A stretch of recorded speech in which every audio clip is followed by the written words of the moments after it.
over our lives. So tonight we're going to talk about how can we become a balanced Christian? How can we become a balanced believer? I say that because if truth be known, and I hope you all are still going to love me, if truth be known, prior to COVID-19, we had there was a difference, if you will, in many of the believers' church life and home life. And what I mean by that is many of us claim to have the power and the anointing of the Lord on Sunday, but didn't fully walk those things out Monday through Friday. For many believers, the power of God only resided in the four walls of the church. Therefore, we spoke of our anointing as it relates to what we did in the church house. We talked about our anointing as it relates to our jobs and our function within the four walls of the church. And here again, I just believe that God has us in such a time as this, that He has cleared the household of faith, that we can bring the anointing back to the place where it's really going to make a difference. Please don't get me wrong.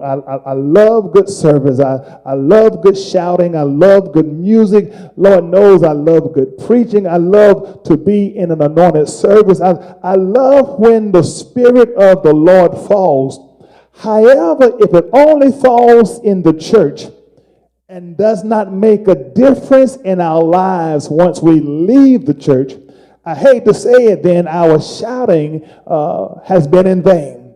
The purpose of the anointing, beyond us having good work. When we talk about Peter in his relationship with the Lord has been teaching his disciples along with Peter.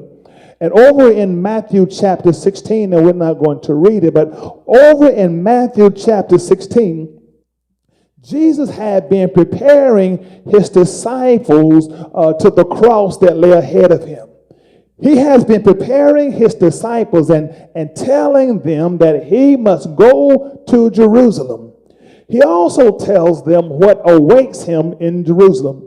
He wanted them to know that he had to face the cross. He had to be crucified. And while he is doing that, he is preparing his disciples for the things to come. So tonight, as we're looking here at this particular text, we come to realize that the Lord called Peter, James, and John.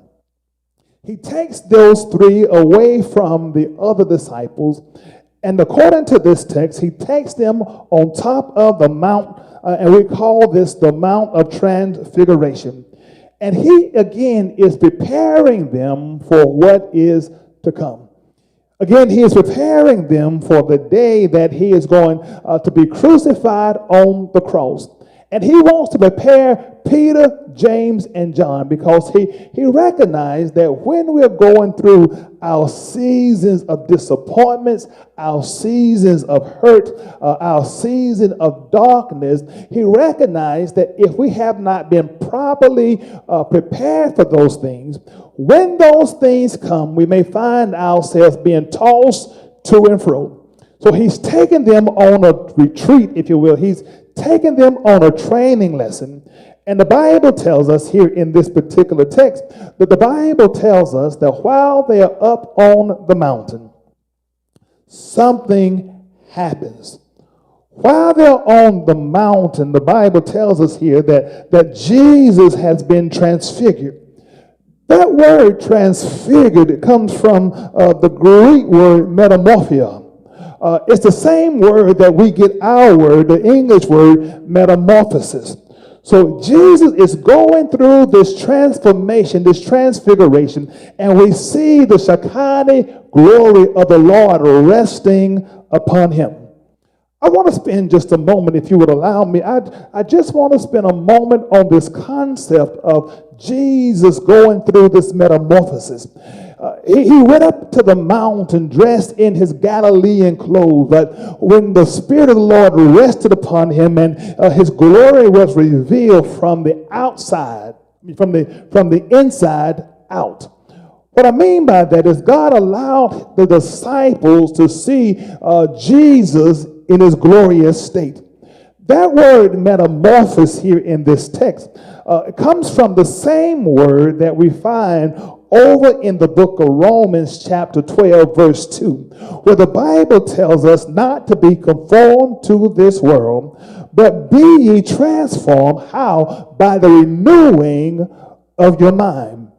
If we look at the fact that God is calling us as believers to go through a transformation, and he tells us how to do it. The transformation is not from the outside in. The transformation to be godly, it is something on the inside. While that caterpillar has to come from is renewed based on what your mind attention to, us to have our minds, if you will. All Moses had an encounter with God on Mount Sinai when he received the law from the Lord. His encounter was on Mount Sinai, and Moses is considered to be the lawgiver. Elijah had his encounter with God on Mount Carmel when he faced the 400 false prophets of Baal and when he called the fire down from the heaven. And Elijah is considered to be the greatest of the prophets. So here we see standing with Jesus lay down his life. We have the residue from Mount Carmel. They are preparing, and I just can imagine that Moses, although he had for all of these years, he was off the scene, although he had for all of these years, the only person in